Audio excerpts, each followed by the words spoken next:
Right. Hello, everyone. Thank you for joining us. We're going to be talking about education today, and the theme of our podcast today is education from home. What should teachers and students be doing? So we're going to spend the first 15 minutes or so talking about teaching from home, and then we're going to spend the last 15 minutes talking about what students can be doing. And if we get some time, we might also think about the future of education given the circumstances that we're now under. So schools have closed for the last 2 weeks. No exams, they've all been cancelled. Big changes to education for this year. In terms of teaching, I've got two teachers with me. David Hibbett is a head of history at local secondary school, and Joe Payne is a deputy head of a primary school. So we're going to get some insights into both sides of the both ends of the educational spectrum. So, Joe, would it be all right to start with you? Absolutely. What are you asking teachers to do in your school? Because the children are very, very young in some cases, and that surely presents quite a lot of difficulties. Yeah, so we have children from age 5 up to age 11 in school, and we were quite well prepared for this. So about 3 weeks before we actually closed, we thought that we would end up closing, and so started getting things in motion ready to close. And one thing that we looked at was Microsoft Teams, so we started looking into that, got that all set up ready, and my very wise head teacher made the decision a few days before the announcement was made, actually, that we weren't going to go down that route because we hadn't used it in school. Our children weren't ready to access it. Our teachers certainly weren't ready to use it. The only people that had used it were myself and our IT technician, she is brilliant. And we were very excited about it, but then realised that it would be such a quick turnaround to expect our children, our families, our teachers to all be using and troubleshooting themselves, going from nothing to like 100% using it at home without any teacher help. So we decided to actually not go down that route for that reason. And instead, we are using our school website very simply, and teachers in each year group are creating a PDF document with 3 activities, really: a reading-based activity, a writing, English, history / geography-based activity, and a maths activity, outlined clearly on the document. I then expect them to upload it to OneDrive, and then as deputy head, I'm downloading them, proofreading them, checking that we've got consistency across the year groups, and then uploading them to the school website. And the other thing, the year groups are creating a video each day, because we thought it would be really lovely and quite important for our children, particularly our younger children, to see their teachers, and as much as possible to see them in school. So our teachers are in about 1 day a week, looking after key workers' children. So when they're in, they record as many of these videos as they can, which are then lined up to go out each day. And we're using Google Photos. So each year group has an album on Google Photos that's a public link. So no children are appearing, and we're not putting any children's surnames on there. And the videos are a mixture of things. Our teachers have been so creative, and actually tomorrow we're going to send out a montage of all the videos over the last couple of weeks, because it has been really lovely. So we've had people's pets, we've had all sorts of pets on the videos. We've had the year 4 teacher showed how to poach an egg. We've had all sorts of different things going on, and we've also got a sort of general album for the whole school where we're putting on assemblies, fitness videos. I did a singing assembly last week as well. Wow. So we've got a few things going on there, and as part of the sort of PDF document, we're using some of our online learning platforms that we've always had and that we always use, often for homework. They're just being used a lot more now, so that children can get online. And we've had a few parents who have struggled to get on and who are struggling for internet access. So as a school, we've provided them with internet access and devices if need be, to enable them to get on, because we recognise that in order to access a school website, you've got to have a device and internet access. So we've tried to make that as easy as possible. Excellent. Well, we'll talk more about home circumstances in a minute when we go on to students. But I mean, that's quite interesting. You've got quite a low tech angle there with the PDF document, which is quite simple, but I'm sure it's very effective. And then quite a pastoral focus as well by showing students this actual school buildings and seeing their teachers in those buildings. It's quite important, really, particularly since this has been such a huge culture shock for everyone, not just youngsters. How about you then, David, in the secondary sector? What have you been doing? So I guess I'd echo a lot of those observations there in terms of some of the tensions to kind of reconcile and to consider in how we approach it. So what we've done is similar. We've tried to keep it very simple. Probably have taken more of a low tech approach because I just think it's too difficult for too many of our students if we try to do anything particularly involving live video lessons, and there's safeguarding concerns around that anyway. I think so. Our schools moved away from that, and I think rightly so. There's a really interesting set of blogs which Doug Lemoff, who's a US charter school person, he wrote the book Teach Like a Champion. He's published a couple of blogs on remote learning recently, and he talks about how you have the choice when you're doing learning remotely between synchronous and asynchronous approaches. Right. So you try and align the teacher with the student so you actually have communication, or you adopt the asynchronous approach where you set work that they can do at any time. And I think, especially given the chaotic nature of what's been going on, adopting the asynchronous approach is really the only way forward at this point, because students and families need the flexibility to be able to do the work at the time that suits them. And particularly when you've got families where maybe the single computer at home is being used by the parent for work during the day, things like that, I think you've got to build that flexibility into the system. So really, we've gone with a similar system where we say we're uploaded very simple, clear work based often on PDF resources that hopefully can be easily completed either on paper or on a computer, with the idea that it's accessible for everyone. And then we've also used screencasts a little bit, particularly for older students, where we've done more complex material where you can easily just capture your screen through recording software. And that's quite a nice way of doing what Joe was talking about earlier, where the students can hear your voice, you can, crack a few jokes, watch some interesting videos, look at some memes or whatever it is, and just kind of keep that connection with your classes going. And you can also model and show them how to do things where you need to as well. So kind of a combination of the simple approach, but also using some screencasts and that kind of thing where we feel like we need to, I guess. Yeah, that's interesting, isn't it? Because I mean, one of the first priorities for a teacher really is one of the priorities is delivering lessons, and there's this whole debate about should we have little and often, should we have long period based project type learning, which perhaps you're suggesting there, David, or should we have live lessons? And I'm sure that schools are going for a variety of things. I mean, in terms of live lessons, you mentioned the safeguarding issues there, obviously, which need to be overcome. But if this carries on for a long period of time, surely we're going to have to see education in general change, at least temporarily, to delivering some live lessons over the internet. I mean, to what extent do you think that is feasible with students working from home? Do you think that's a good approach? I think it has huge benefits potentially. It allows you to be responsive. It would allow you to ask questions, which is really the core of what teaching is. And you can't do in anything like the same kind of a way with an asynchronous approach. So Lemoff talks a bit about this in his blogs, where he talks about ideally what you want is a combination of asynchronous and synchronous, where you build the flexibility of the asynchronous setting of work, but then you have synchronous encounters where you're able to ask questions directly to the students. And I could definitely see the benefit of that. But I think I'd really worry there, particularly looking at the diverse cohort of students we have at our school, that there'd be some students that just wouldn't be able to take part in any kind of video chat. And then widens the gap between them and the others. And that is, I think, would have to be something you'd have to consider very, very carefully if you're going to make that work for all students. I mean, engagement is a key issue here, isn't it? I mean, Joe, how have your students coped with doing these online tasks that teachers have been setting them? Well, it's an interesting one, because we're not actually. I don't know about other schools. I don't know about what David's doing at the Wild, but we're not expecting work to be sent back into us. So, and the other thing we're not doing is we're not trying to teach children.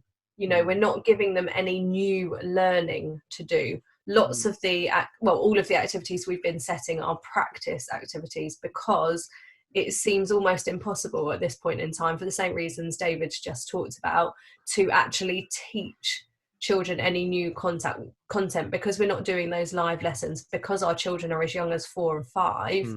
It's very difficult to deliver new content. So our focus really has been practice, giving children the time and opportunity, and sort of little reminders as far as you can in a PDF document or a video of the skills and knowledge that they've learned previously. But we've really just been setting practice activities, and like I say, not asking children to send work back in. Nevertheless, children have been emailing work in. So we've set up year group email addresses, so year 1 and the year 1 children can send in, or adults can send in whatever they like, really. And we just wanted to keep the line of communication open with the teacher, and we found that that's been really beneficial for the children. The parents have really loved having that communication, but also our teachers have said they've really enjoyed replying to emails and having that still feeling like they've got a class, even though they don't get to see them very much, because they've had like displays on the trampoline sent in by video to them. So it's not just work. Some parents are religiously sending in each day, here's all the work that has been completed, but we're not asking for that, we're not marking it, we're giving it as an option if parents are doing this as part of the structure of the day. We're communicating with children to sort of encourage them to do it at some point during the day, but it's not an expectation that it will all be completed perfectly. And we've had lots of children, particularly with ASD, who their parents have said they've just struggled to get anything done in the first few days, and so they were worried that they would then have to catch up and go back, and we've said no, just do whatever you feel is appropriate at this very unusual time. We can't say you must complete every single piece of work that you've missed in the last 4 days while you've just been settling into what is becoming the new normal. Yeah, quite a different routine for them, isn't it? I mean, finally on teaching them, we'll come on to students in a minute. Let's talk about, for teachers, any good resources that we can use to develop our own subject knowledge, develop our own practice, because it is very much a different job. We've gone from managing a room full of, say, 30 children to now dealing with technologies. Lots of schools across the country are using Teams that you mentioned. This is a Microsoft Teams is like an interface that schools have that they can use to send off work to students and mark it, etc. You're using the PDFs, and David's mentioned some other technology as well. Do you know of any good places, websites, resources that we can use to develop our own understanding of technology and how we can better ourselves as teachers in this new, rapidly moving online world? Well, I swear by Twitter anyway. I've been on there for years and years and years. And I have to say, in the last 2 or 3 years, I've found it really frustrating and don't feel like I've got much out of it. However, in the last month, it has really come into its own again, of people sharing ideas, sharing resources, sharing all these different free resources that are out there now that I wouldn't have been aware of if I wasn't on Twitter reading all of that. And as part of that, lots of people asked, what are we doing at school? And we shared what we're doing. And then they said, well, how do you do this video thing? So I just wrote a really quick blog post on my blog and shared that out, and people have found that really useful. So it's those sorts of practical little sort of nuggets of information that is quite useful. You should mention here that you do have your own teaching blog, because you're quite heavily involved in teaching and learning kind of in the local area and nationwide, aren't you? I'll put a Word document up with this and I'll put it on there. Oh, thank you very much. Yeah, so I haven't actually used the blog for a while, but I thought that's a really good opportunity just to get.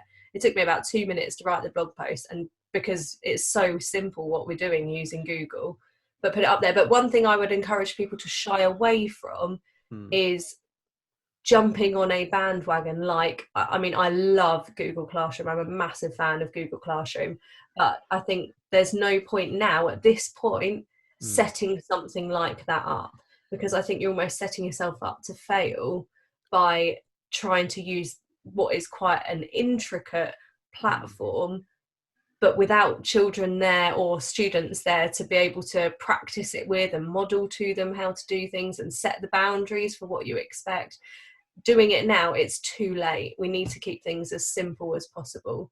And it's great if schools have already got that set up. I wish that we had already had that set up for years. My previous school had Google Classroom set up for years. And so using it now, it's just a natural move. The children are already set up. But I would discourage schools from going whole hog with some sort of online platform, because I think you'll find it quite tricky now.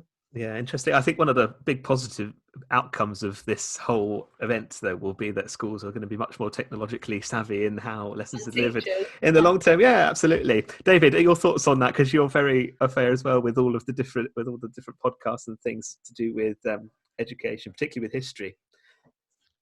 Yeah, I mean, I think I definitely echo. I like Twitter as well. I don't use it that much. I would echo some of Joe's thoughts about how it can sometimes be frustrating.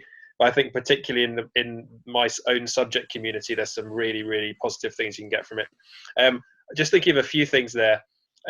Firstly, I think that if people do want to go down the screencast video route, which I've done a little bit for my older classes, particularly my A-level groups, I found Screencast-O-Matic to be very, very good. It's a screencast thing. You can record up to 15 minutes on it. It's very simple. It's free up to 15 minutes. If you want to record for longer than 15 minutes, you have to go pro. But it works very well, and that's more than you get than on the free versions of a lot of them. So that works really well, and I found that it's worked very smoothly for me. The other thing I think is quite interesting is, because we've done a little bit of new content and a little bit of revision, is how we can go about assessing students, because I think that's almost that's a far bigger challenge now remotely than it ever was in the classroom, because we can't ask students questions directly. So we've been trying things like Google Forms and Socrative, which is an online assessment platform. There's a really, really good, there's this thing going on this weekend where there's this organization called Research Ed who do these events, and there's a school, Durrington, relatively close to here, and they're doing a thing called Research Ed Durrington via the online platform Loom.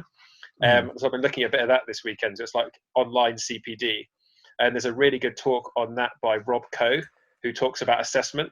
And some of his reflections there are really, really interesting in terms of how we can provide tests for students and assessments for students that are really helpful to them and also helpful to us. And I think how we go about doing that will be really important if we end up in a situation like you were saying earlier, where we are off for a long period of time and we need to be able to check in with students' progress. I think those two tools potentially could be really powerful. Yeah, absolutely. Well, assessment's a really interesting one generally, isn't it? Just quickly before we move on to talk about students, then just two things that I've found quite useful for getting to grips with using technology. One of them is called the EdTech Podcast. I'll put the link to this in the Word document. This is a lady called Sophie Bailey, who does podcasts with all kinds of different professional and expert people across the world mainly about computer science, but it talks a lot about engaging with students through the online world. And it's got one podcast, number 101, on assessment, which is really interesting if you're interested in that type of thing.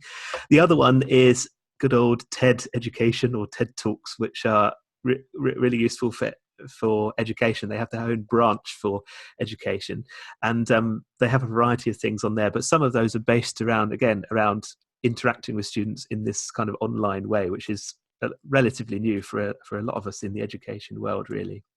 Let's go on then to talk about students. So I'm a dad. I got my child at home, and my child is not wanting to engage with what's going on at school. What is the best way to get a youngster, let's say in primary years, because we'll start off with you, Joe, to engage with learning from home? What's going to make them interested? What should they be doing? What should parents be doing? What should parents be doing to encourage their children to be learning? Okay, so I think the most important thing, particularly for our younger children, is to have a structure, a timetable. And the homes where I've heard that this home learning scenario is working best is where you've got a timetable up, you stick to it, and actually you start the day in the same way I've been starting the day, 9 o'clock, Joe Wicks, the body coach on YouTube, getting up. I don't have kids at home, but my husband and I, both teachers, all throughout the last 2 weeks, and from tomorrow as well, we'll be there 9 o'clock just to get us up, moving before the day begins. I think we should start every single school day at 9 o'clock with a bit of exercise now after this. So Joe Wicks can be PE teacher to the nation from now on, I think. Absolutely. Or a bit of violin practice. Yeah, exactly. Whatever takes your fancy. So yeah, I think having a timetable, having a structure, and making it an expectation, because I know that children can be quite different at home to how they appear at school, where, for example, at school they wouldn't perhaps speak up if they were struggling with something. They wouldn't make a fuss because there's 30 children in the classroom. At home, they're in a really comfortable environment, and so they may get upset, frustrated, and show that much more than they would at school. However, having a timetable, having a structure and sticking to it, I think is really important. Lots of our families have made it a bit like school. So they've named their school at home and the children have come up with the name. They've got an area of the focus area where they sit and do their work. I think one really important thing is to break the day up as well. So don't expect children to sit down for an hour and a half and do all of their work in one sitting.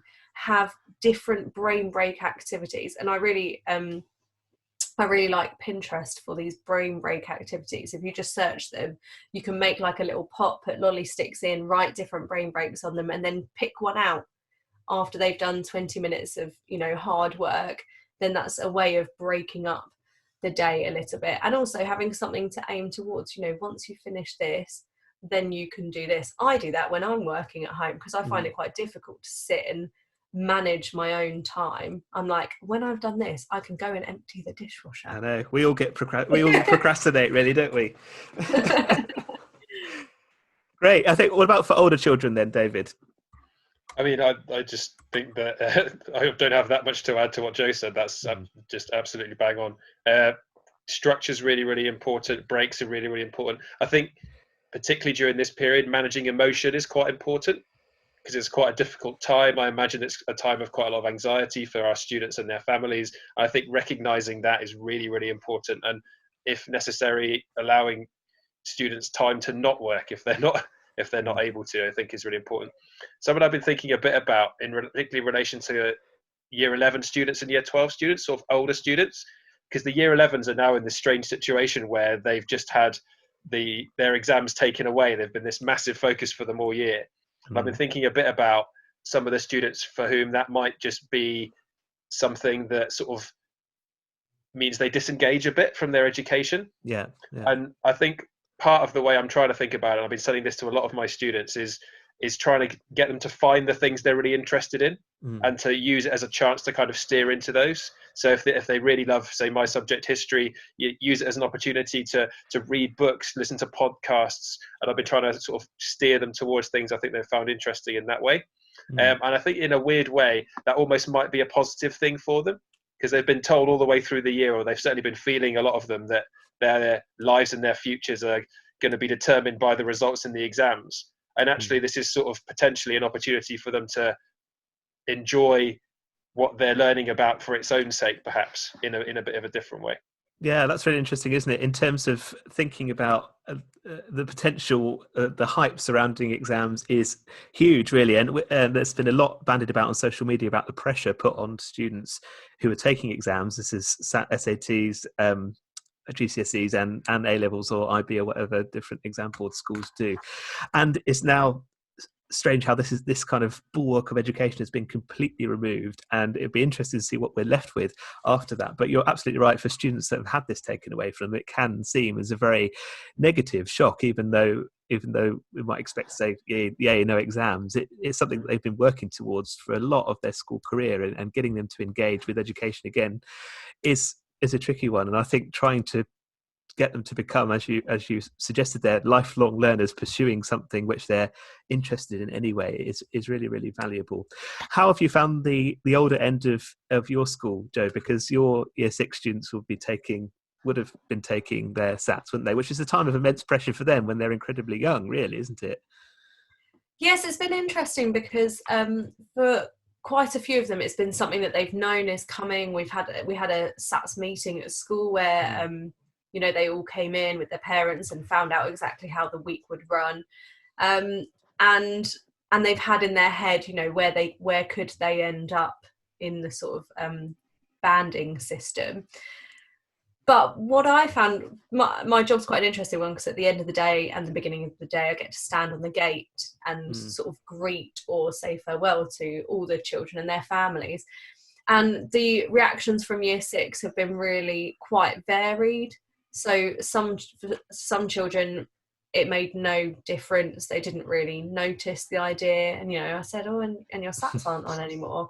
And they were like, yeah. And for others, it was something that they've really been focused on. And so the fact that they now weren't getting to do it, even though they've still got their sort of SATs revision guides at home that we're guiding them towards and they're doing work in, obviously they won't get the chance to actually sit the SATs. Something that I found quite interesting is that we're not submitting teacher assessments in primary.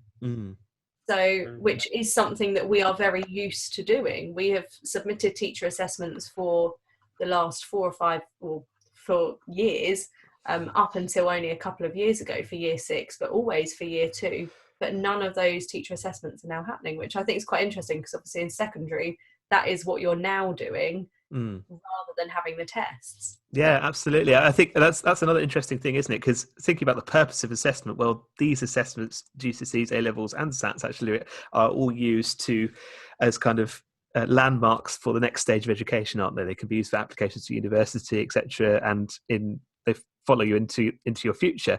And the onus is now on teachers to make those predictions, which puts a lot of pressure on teachers, really, but also again adds to that pressure on students. And I think perhaps one of the key messages that I'm sure you'll both agree with me on is for students not to panic with this, in the sense that they will be worrying about this if they're listening to this or listening to the news generally about what the future holds for them in terms of their assessment.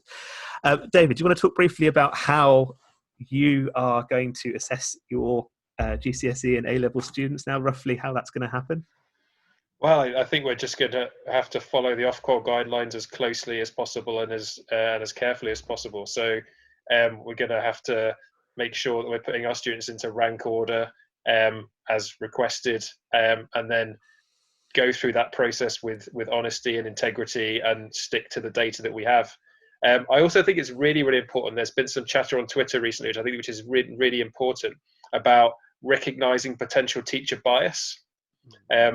And some discussions around things like we might be more likely to underrate a quiet student, or potentially there might be gender bias or race bias or all kinds of things going on there. And I think being really, really conscious of the biases we're likely to bring to those decisions, I think is going to be really, really key. And I also think it's going to be what's potentially going to make it difficult for us, but also something we need to be aware of, is the fact that someone on Twitter put it as we've gone from the role of driving instructor to the role of the person administering the driving test. And it's quite different. There's a reason those two roles are separate. And I think we have to be very aware of the fact we're obviously emotionally invested in our students' futures. But at the same time, we have to be willing to step back from that in order to make the correct professional judgments.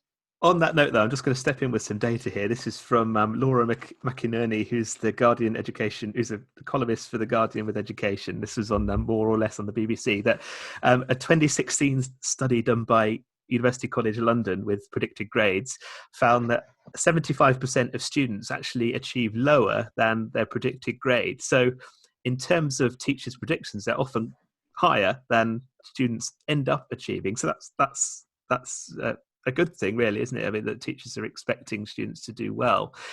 16% of predicted grades are actually end up being correct, and about 8.5% end up being actually better than predicted, roughly. So in terms of what we're doing as teachers, we tend to over-predict, it seems, according to this single study. And that's not saying that that's the actual picture, but it gives us an idea.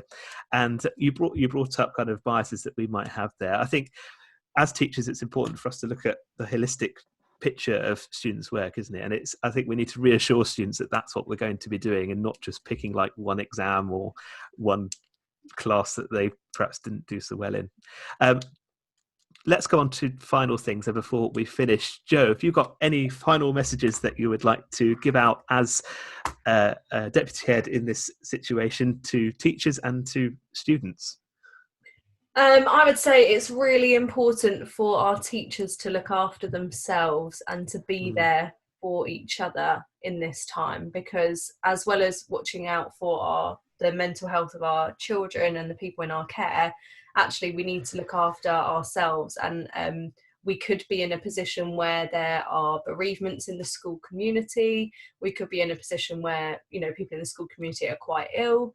So we just need to watch out and look out for each other and be there for each other. So I think we've set up something within our school to make sure that our staff are looked after. But it is worth thinking, you know, who can you turn to as a teacher if you're struggling, maybe being at home alone, or just struggling with the general working online, working from home. I know one day last week I just drove myself completely mad by working from home, but we need to sort of look after ourselves in that and make sure that we're okay.